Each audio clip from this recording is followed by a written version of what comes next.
Welcome to the dojo, young samurai. Konnichiwa, young samurai. Welcome to another Ninja Night Read. My name is Chris Bradford. I'm the author of the Young Samurai series and the Bodyguard series. And I'm going to be reading to you from my Young Samurai sampler, The Way of Fire. We're now on chapter 10. In the previous chapter, Jack, Akiko, Saburo, and Yamato have been hiking up Mount Haku, a live volcano. They've spotted even a lava tube that runs from the top all the way down to the bottom. But Saburo has been left behind now. He can't climb any further. And just as they're reaching the top, having gone through the snow up to the very edge of the volcano where the fumes are the worst, Yamato appears to be poisoning himself because he's throwing up and vomiting at his feet. Chapter 10, The Flaming Flower. Yamato dropped to his knees and threw up again, now retching bile. With each breath in, he gagged. "It's the fumes," said Akiko, rushing forward to help him. "He has to go back down." "I'll be fine," spluttered Yamato as he struggled to his feet, tears streaming down his face in the acrid atmosphere.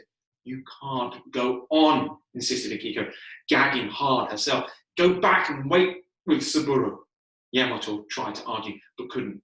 Reluctantly, he retreated down the slope. Mount Haku had defeated him. "This is hell," wheezed Jack, his stomach turning over in the vile, rotten egg smell of the air.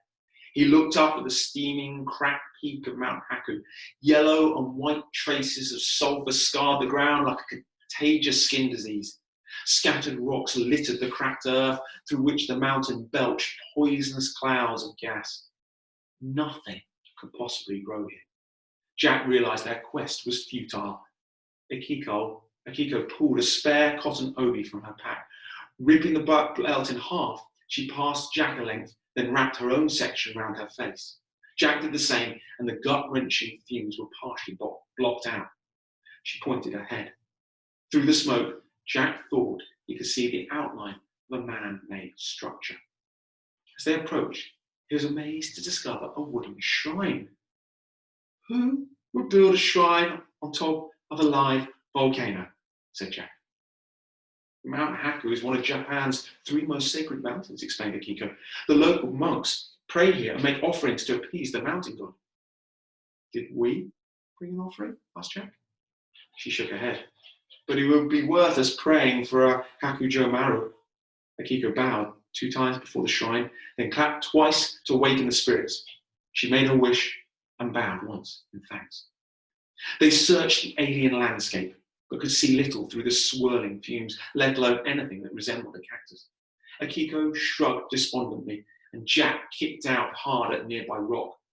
They had failed. Emmy was going to die, and it would be his fault. The mountain rumbled. The ground shuddered and the air cleared briefly. "I can see one!" shouted Akiko, pointing to the summit up ahead. Jack felt his heart fill with hope as he too spied a small, solitary cactus growing on the very lip of the volcano itself. Then the mountain fell silent and the smoke closed in around them once more. As they picked their way across the treacherous terrain towards the legendary plant, neither of them discussed the brief earth tremor. Akiko was clearly as afraid as Jack of what it might signify. Trying to ignore his growing fear, Jack focused on retrieving the precious cactus flower.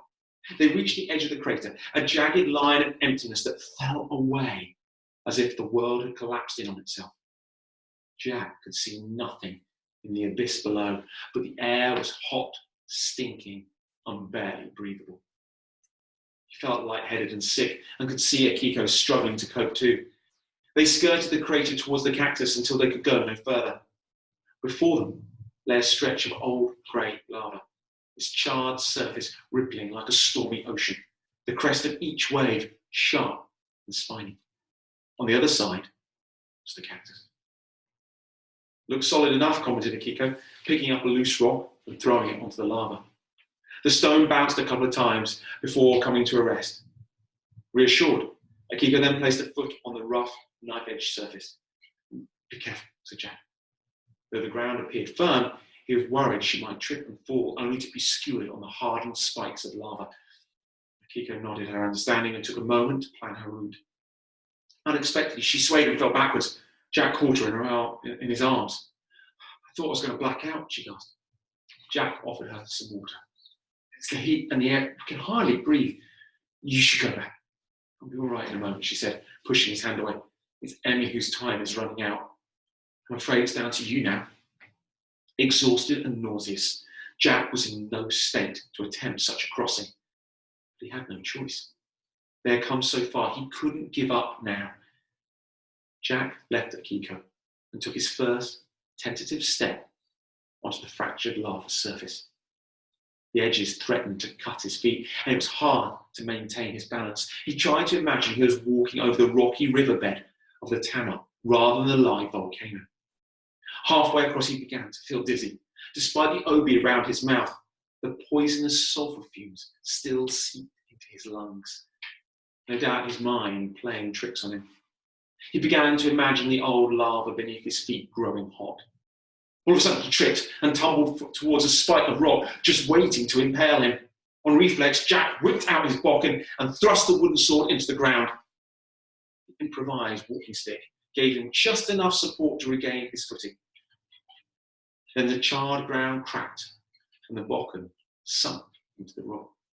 A fiery glow came from the hole, and a moment later the tip of his wooden sword burst into flame. To his alarm, Jack realised he was walking across burning, hot, molten lava. He hadn't been imagining the heat. After all, the closer he got to the Hakujo-maru cactus, the more intense the heat became. Jack began to panic. He could fall through the brittle crust at any moment, the lava burning his feet to a cinder. This was the real way of fire. Jack fought for control of his terrified mind. Focus on where you want to go, not on what you fear, Sensei Yamada had said. He needed to focus, to clear all his thoughts of pain. Feverishly chanting the Heart Sutra mantra, he continued and concentrated on the Hakujo-maru and boldly continued across the thinning lava crust. The small bulbous cactus grew on a rocky outcrop. It bore a single, long trumpeted blossom. The petals, a pale vanilla yellow, glowed faintly in the reflected light of the molten lava. How can something so fragile survive in a place like this, thought Jack, focusing all his thoughts on the plant. Finally, he felt his feet reach the safety of solid ground. With the utmost care, Jack plucked the flower from the cactus. At that very moment, the volcano erupted. There we go, young samurai. Another taut and tense chapter. What are they going to do now? The volcano is erupting. Well, you're going to find out tomorrow in the next chapter. So please join me for that on my YouTube channel, Chris Bradford Author. I hope you enjoyed the story. Sayonara.